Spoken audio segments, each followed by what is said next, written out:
নমস্কার, Nigeria news বাংলায় আপনাদের স্বাগত। আপনাদের সাথে রয়েছে আমি নম্রতা। আর এই মুহূর্তে যে খবরের দিকে নজর রাখবো, কারখানার গেটের সামনে বিক্ষোভে সামিল অস্থায়ী শ্রমিক ও কাজ হারানো শ্রমিকরা। স্থানীয় শ্রমিকদের বঞ্চনার অভিযোগ তৃণমূল কোর কমিটির সদস্যদের বিরুদ্ধে। অভিযোগ, স্থানীয় শ্রমিকদের বের করে বহিরাগতদের নিয়োগ করা হয়েছিল। যেমনটা ছবি আপনারা দেখছেন, কারখানার গেটের সামনে বিক্ষোভে সামিল কাজ হারানো ও অস্থায়ী শ্রমিকরা। দুর্গাপুরের নমসাগর ভাঙা এলাকার একটি বেসরকারি ইস্পাত কারখানার ঘটনা। আর কারখানার গেটের সামনে কাজ বন্ধ রেখে শুক্রবার সকাল থেকেই চলে বিক্ষোভ। যেমনটা ছবি আপনারা দেখছেন নাইজেরিয়া নিউজ বাংলায়। কারখানার গেটে কাজ বন্ধ রেখে সকাল থেকে কারখানার গেটের সামনে বিক্ষোভে সামিল হয়েছেন অস্থায়ী শ্রমিকরা ও কাজ যারা হারিয়েছেন সেই শ্রমিকরা। পরিস্থিতি সামাল দিতে পৌঁছয় কোকোভ্যান থানার পুলিশ। শুক্রবার সকাল থেকেই বিক্ষোভ চলে। যেমনটা ছবি আপনারা দেখছেন, কারখানার গেটের সামনে বিক্ষোভ শ্রমিকদের। তাদের অভিযোগ, তারা কাজ হারিয়েছে। বহিরাগত শ্রমিকদের কাজ দেওয়া হয়েছে, স্থানীয় শ্রমিকদের ছাঁটাই করা হয়েছে কাজ থেকে।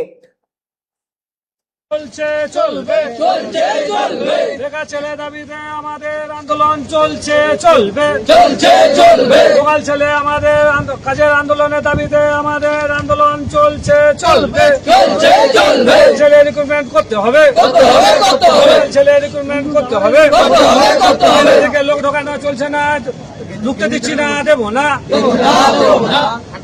কে মেয়েছি না। আন্দোলন চলছে চলবে। আমাদের সাথে রয়েছে আমাদের প্রতিনিধি সনাতন গড়াই। সনাতন, তোমার থেকে জানতে চাইবো, বিক্ষোভ কি এখনো চলছে?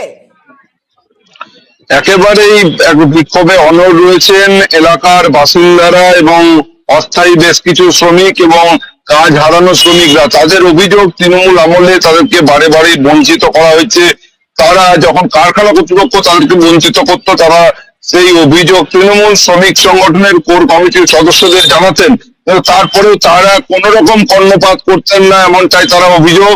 এবং সেই কোর কমিটির সদস্যদের সাথে যোগাযোগ ছিল কারখানা কর্তৃপক্ষের। আর তারপরেই যারা প্রতিবাদ করত তাদেরকে কাজ থেকে একেবারে পুরোপুরি ভাবে বসিয়ে দেওয়া হতো, এরকম তারা অভিযোগ তুলছেন। আর এই ঘটনাকে ঘিরে যে আজ সকাল থেকেই তারা ফের ক্ষোভে ফেটে পড়েছেন। তাদের যে বেশ কিছু এলাকার বাসিন্দা রয়েছেন, তাদের অভিযোগ রয়েছে যে এলাকার যে শ্রমিকদেরকে কাজ দেওয়া হচ্ছে না, বহিরাগতদের টাকার বিনিময়ে নিয়ে আসা হচ্ছে এবং অল্প টাকা তাদেরকে বেতন দেওয়া হচ্ছে, এরকম তারা অভিযোগ করছে। অন্যদিকে এই এলাকারই বেশ কিছু শ্রমিক যারা দীর্ঘ 20 বছর ধরে, কেউ 15 বছর ধরে কাজ কারখানায় করছিলেন, তাদের মধ্যে বেশ কয়েকজনকে 2025 সালে তাদের যে কার্ড রয়েছে, আইডি কার্ড, সেই কার্ড ব্লক করে দেওয়া হয়েছে, যার ফলে তারা কাজে জয়েন করতে বা যোগ দিতে পারছিলেন না। তার ফলে তাদেরকে কাজ থেকে বা বরখাস্ত করে দেওয়া হয়েছে এই ষড়যন্ত্র করে, এরকম তারা অভিযোগ তুলছেন।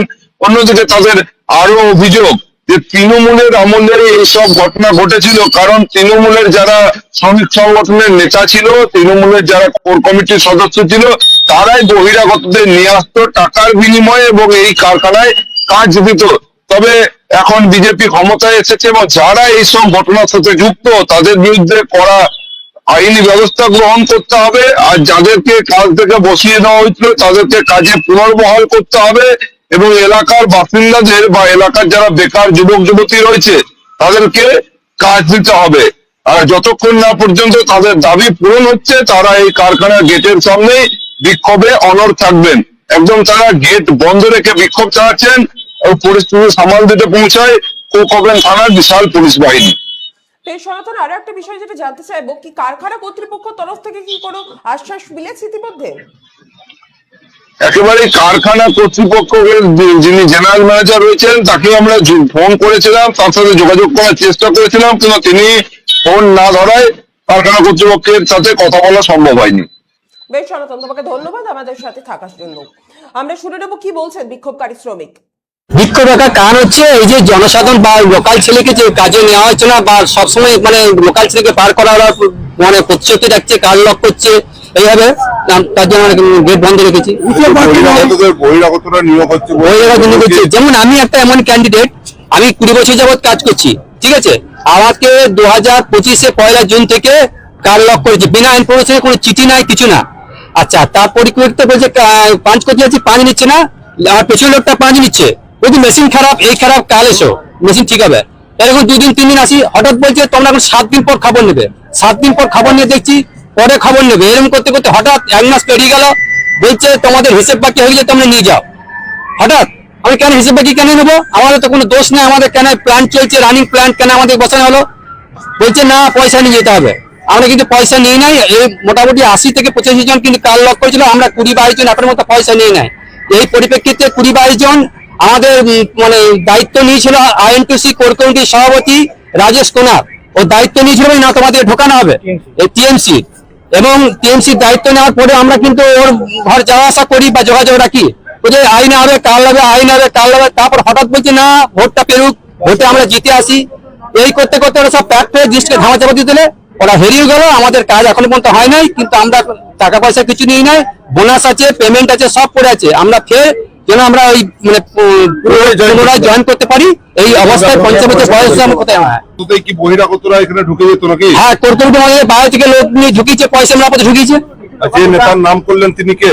আইএনটিসি কোর কমিটি সভাপতি ছিল, INTC core committee Rajesh Kumar, তার বাড়ি হচ্ছে নতুন গ্রাম। তার মধ্যে কি বহিরাগতরা ঢুকতো? তা হতে পারে, তার মধ্যে লোকাল নেতৃত্ব তো থাকবেই ওর সঙ্গে। মানে কারখানার সাথে কারখানার সাথে ম্যানেজমেন্ট সবার সাথে যোগাযোগ আছে, তাছাড়া এই কাজটা করতে পারবে না। আমি চাইছি আমার যে 20 বছর কাজ করছে, এই অবস্থায় 50 বছর বয়সে কোথায় যাবো আমি কোথায় যাবো? এই বয়সে আমাকে কেউ কাজে নেবে? আমি যেন এখানে আবার ফের পুনরায় যেন কাজে বহাল হতে পারি। এখনকার মতো এ পর্যন্তই। পরবর্তী অন্যান্য খবরের জন্য নজর থাকুন নাইচিরাই নিউজ বাংলায়। নাইচিরাই নিউজ বাংলা, বদলাবো আমরা।